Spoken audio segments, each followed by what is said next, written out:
नमस्कार, खरी खरी में आपका स्वागत है। आज हम बात कर रहे हैं मध्य प्रदेश के आदिवासी बहुल शहडोल ज़िले में के कोयला माफिया की।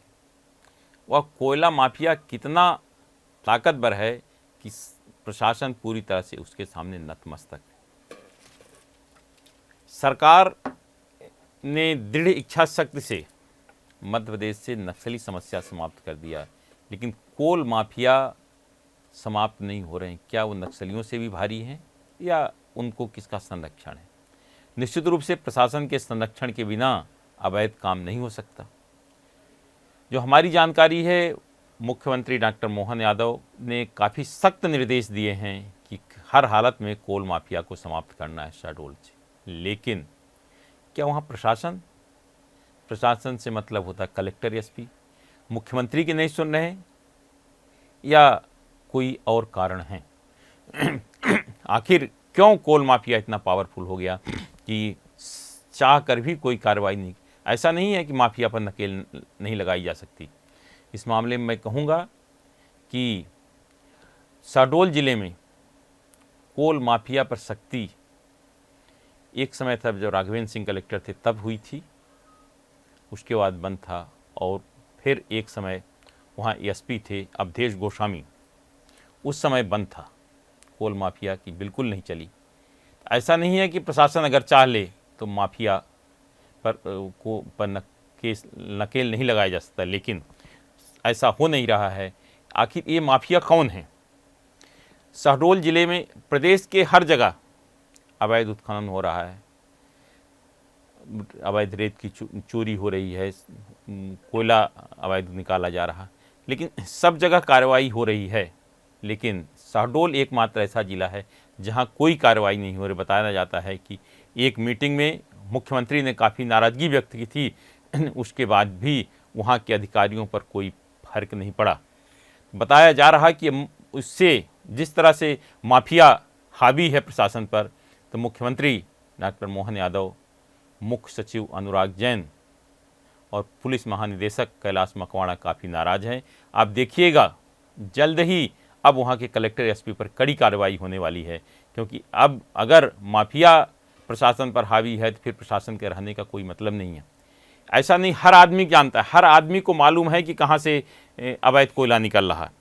शहडोल ज़िले में दो खदानें ऐसी हैं, एक बटुरा और किसवई, जहाँ से खुलेआम कोयला निकाला जा रहा, लेकिन किसी की हिम्मत नहीं कि कुछ बोल दे। बताया जाता है कि पुलिसकर्मी सब मिले हुए हैं, प्रशासन पूरी तरह से मिला हुआ है। उनको बताया जाता है कि कहाँ से आज चेकिंग है, उधर उस रास्ते से मत जाओ। माफिया की कितनी पकड़ है मैं आपको बता देता हूँ। हर रास्ते में जब वहाँ से ट्रक निकलता है कोयले का, कहाँ जाना है, रीवा तरफ जाना है, सीधी तरफ जाना है, सिगरौली तरफ, हर तरह उसके लोग लगे रहते हैं, बता देते हैं कि आज यहाँ चेकिंग, इधर से मत जाओ, इधर चेकिंग है, इधर से मत जाओ। अब माफिया का राज कितना ज़्यादा है शहडोल ज़िले में कि उसके सामने कोई नहीं बोल रहे हैं। अब स्थिति यह है कि अधिकारियों कर्मचारियों की बता पोस्टिंग भी कोल माफिया के कहने पर होती है ताकि उनके काम स्वेच्छा से चल सके। अब अगर ऐसी स्वेच्छाचारिता चल रही तो प्रशासन का मतलब क्या है? लेकिन मैं कहूँगा सरकार अगर चाह ले तो माफिया एक दिन में समाप्त हो जाएंगे। अब नक्सल जैसी समस्या, जो कि सबको मालूम है कि कितनी बड़ी समस्या थी, अब पूरी तरह से समाप्त हो गई है, तो क्या कोल माफिया को समाप्त नहीं किया जा सकता? कोल माफिया कौन है? जो मुश्किल से 3 या 4 लोग हैं जो पूरे शहडोल ज़िले को चला रहे हैं, पूरी तरह से वर्षों से यही काम में कर रहे हैं, हर आदमी को मालूम है। लेकिन कार्रवाई भाई क्यों नहीं करते वहाँ कलेक्टर एसपी? आखिर कौन सा किसका दबाव है, किसके इशारे पर काम करते हैं? थाना प्रभारी तो ऐसा लगता है जैसे उन्हीं के कहने पर काम कर रहे हैं, जो जिस तरह से बोलते हैं। तो मैं कहता हूँ कि अगर सरकार के, आप जो एक मोटा अंदाज है जो मैं जानकारी पता चला कि कम से कम सरकार को 50 लाख रुपए पर डे का चूना लगा रहे हैं। अब सोचिए 50 लाख रुपए पर डे मतलब 15 करोड़ का एक ज़िले में अवैध कोयले का उत्खनन हो रहा है। और उत्खनन करने वाले कौन है सबको मालूम है, लेकिन कोई कार्रवाई नहीं कर रहा। अब अगर एक ये स्थिति है, एक तरफ सरकार की स्थिति सब देख रहे हैं कितनी आर्थिक स्थिति खराब है, दूसरी तरफ अगर खुलेआम चोरी हो रही, अब सबको जानकारी है, तो क्या की कार्रवाई क्यों नहीं हो रही है? अगर हम कहते हैं कि वहाँ के कलेक्टर और अधिकारियों से, एसपी से या अन्य जो अधिकारी हैं उनका मिली भगत है, तो नीचे वालों पर तो कार्रवाई करने होना चाहिए। एक विशेष टीम भेज देनी चाहिए यहाँ से बना के, जो कि कार्रवाई करे। लेकिन माफिया के हाथ इतने लंबे हैं कि उन पे अगर कोई टीम यहाँ से रवाना हो जाए तो भी उनकी पता चल जाता है। सबसे ज़्यादा ज़रूरत इस बात की है, आखिर यहाँ उनको सूचना देने वाला कौन है, जो हर जानकारी उनको देता है कि आज कार्रवाई होने वाली, आज उत्खनन नहीं होना चाहिए, आज इधर से पुलिस फोर्स आ रहा है या इधर से कोई विशेष टीम बनाई गई है, तो आज यहाँ ये रूट हैं, तब वो उनका काम बंद हो जाता है। इसका मतलब है कि उनका जो कर्मचारी है, जो उनके अमला है, वो बहुत ही सतर्कता तरीके से काम कर रहा है, अब बरसों से चला आ रहा है। अब माफिया के इतने हौसले बुलंद हैं कि वन विभाग पर हमला कर उनके कब्जे में ट्रैक्टर, अवैध ट्रैक्टर टाली में जो कोयला लदा था वो छुड़ा के ले गए और कार्रवाई नहीं हुई। आखिर ये क्या, एक फॉरेस्ट अफसर ने उन पर कार्रवाई करने की कोशिश की, लेकिन उन पर हमला तो भी ठंडी पड़ गई। आखिर ऐसी कौन सी मजबूरी है? बताया जाता उस हमले के बाद मुख्यमंत्री ने वहाँ प्रशासन के अधिकारियों को जमकर फटकार भी लगाई था, कहा था हर हालत में माफिया राज खत्म होना चाहिए। मुख्यमंत्री की डांट का 1-2 दिन ही असर रहा, लेकिन फिर उसी तरह कार्रवाई शुरू। मैं तो कहूँगा कि क्या माफिया इतना बड़ा हो गया सरकार उस पर कार्रवाई नहीं कर सकती है? उनके खिलाफ कोई बोलने की हिम्मत नहीं करता? आखिर है क्या? अगर देखिए, ज़िले में प्रशासन से बड़ा कोई नहीं होता। अगर कलेक्टर एसपी चाहे तो बड़े बड़े माफिया पानी मांग लेते हैं, एक दिन में सारी व्यवस्था सुधर जाएगी। लेकिन मुझे लगता है कहीं ना कहीं इच्छा शक्ति की कमी है या कोई दबाव है जिसके कारण उन पर कार्रवाई नहीं हो रही।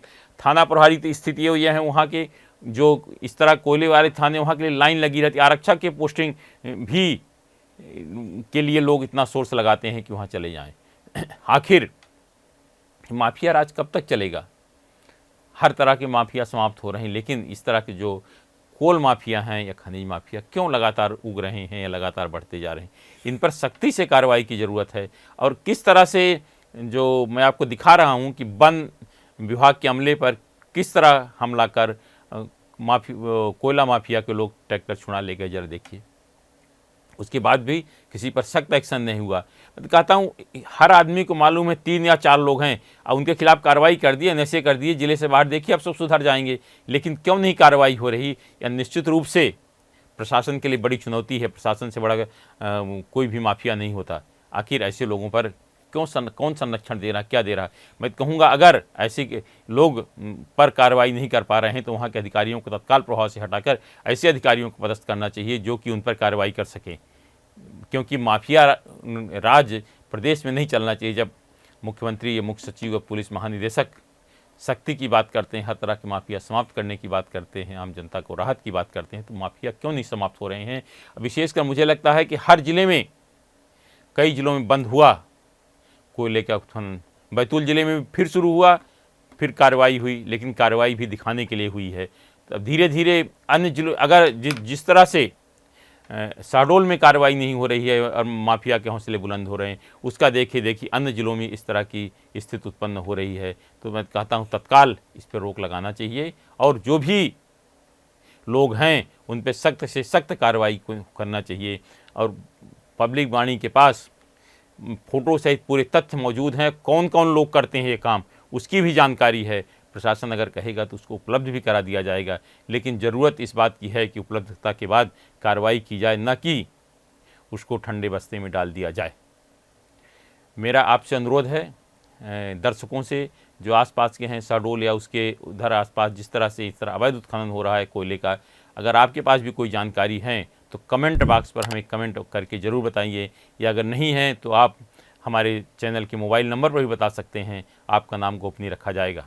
आज सिर्फ इतना ही। इस तरह की खबरों के लिए हमारे चैनल पब्लिक वाणी को सब्सक्राइब करिए। आपके पास भी अगर कोई खबर है तो हमें ज़रूर बताएं, क्योंकि हमारा नाम है पब्लिक वाणी।